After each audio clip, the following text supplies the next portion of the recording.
আপনি তো জনগণের সমস্ত অধিকার কেড়ে নিয়েছেন গণতান্ত্রিক অধিকার, কেড়ে নিয়েছেন ভোটাধিকার, কেড়ে নিয়েছেন মানবাধিকার, কেড়ে নিয়েছেন বেঁচে থাকার অধিকার। সব অধিকার কেড়ে নিয়ে আপনি ভালো আছেন, ভালো কথা। জনগণের করের টাকায় আপনি বেতন নিয়ে বউ, ছেলে, মেয়ে, নারী, বাড়ি, গাড়ি সবই ভোগ করেছেন, এটাও ভালো কথা। আপনি জনগণের টাকায় কেনা অস্ত্র দিয়ে জনগণের বুকে গুলি চালিয়েছেন, এর বিনিময়ে পেয়েছেন পদ, পদবি, টাকা পয়সা, নারী, বাড়ি, গাড়ি, সবই তো ভালো ছিল।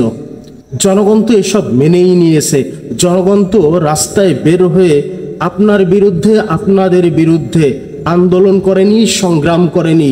জনগণ রাস্তায় বের হয়নি, সবই তো ঠিকঠাক মতো চলতেছিল।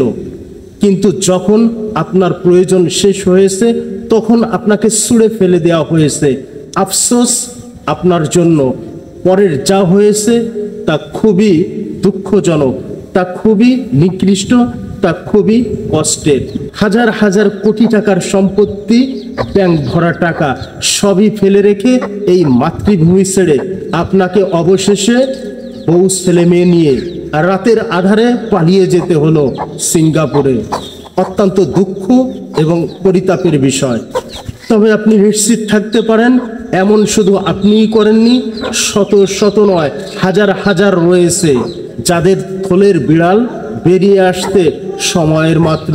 হয়তো আপনাকে পালিয়ে যেতে বাধ্য করা হয়েছে, কারণ আপনি থাকলে এদেশের আরো বড় বড় রাঘব বোয়ালরা, যাদের কথা চিন্তাও করতে পারা যায় না, সেই রাঘব বোয়ালরা জনসম্মুখে তাদের কুৎসিত চরিত্র নিয়ে বের হয়ে আসবে।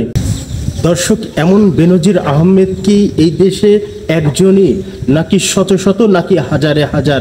তার চেয়ে বড় কথা, তাদের পিছনে যারা রয়েছে তাদের মুখোশ কবে খুলবে সেই প্রত্যাশাই এ জাতি রয়েছে।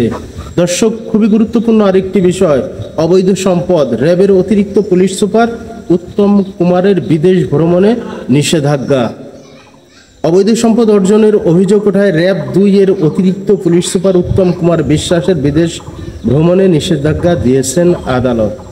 আমি সবসময় একটি জিনিস বুঝি, সেটা হলো এই যে অবৈধভাবে সম্পদ অর্জন করে, এই সম্পদ অর্জন করার মধ্যে যতগুলো প্রক্রিয়া রয়েছে, এই প্রক্রিয়াগুলো থেকে, তাছাড়া আমাদের দেশে যে খুব ইন্টেলিজেন্ট যে ব্রাঞ্চগুলো রয়েছে যারা নজরদারি করে থাকে, সরকারের অনেকগুলো সংস্থা রয়েছে যারা বিভিন্ন তথ্য কালেকশন করে বিভিন্ন পর্যায়ের ব্যক্তিবর্গের উপর, যারা সব খোঁজখবরই রাখে।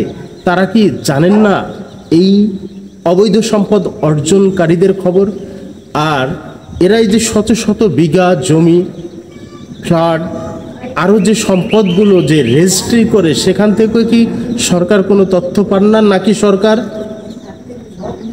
তথ্য জেনেও না জানার ভান করেন, অথবা সরকারের সহযোগিতায় এরা এত সব সম্পদ দুর্নীতির মাধ্যমে অর্জন করে থাকেন? অতিরিক্ত পুলিশ সুপার উত্তম কুমারের বিরুদ্ধে জ্ঞাত আয় বহির্ভূত সম্পদ অর্জন ছাড়াও বিভিন্ন অনিয়ম ও দুর্নীতির অভিযোগে তদন্ত শুরু করেছে দুদক।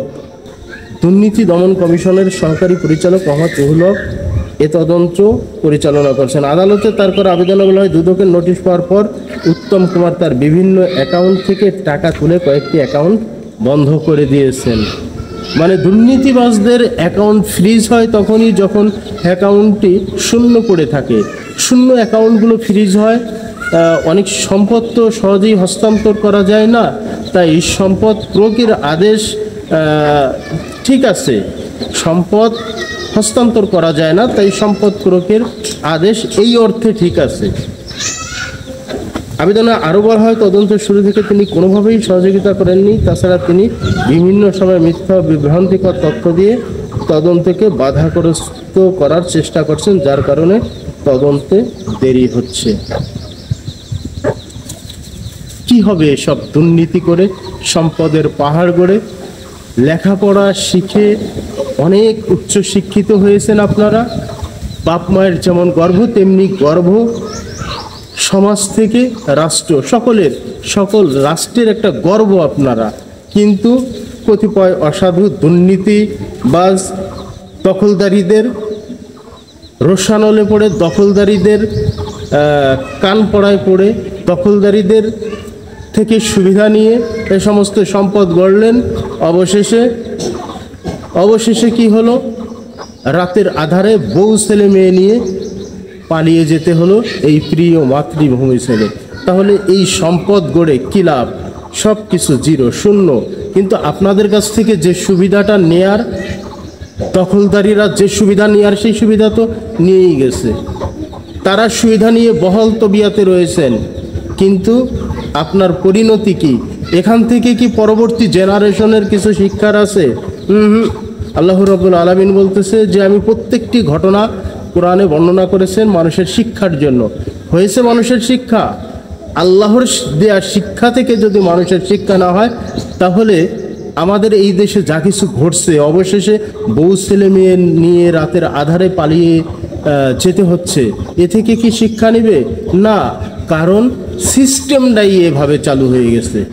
এমন সিস্টেম চালু করা হয়েছে যে এই সিস্টেম থেকে বেরিয়ে আসা অত সহজ নয়। জনগণের করের টাকায় বেতন, জনগণের করের টাকার অস্ত্র কিনা, জনগণের বুকে চলে গুলি। আজ এখানেই শেষ করছি। আল্লাহ হাফেজ।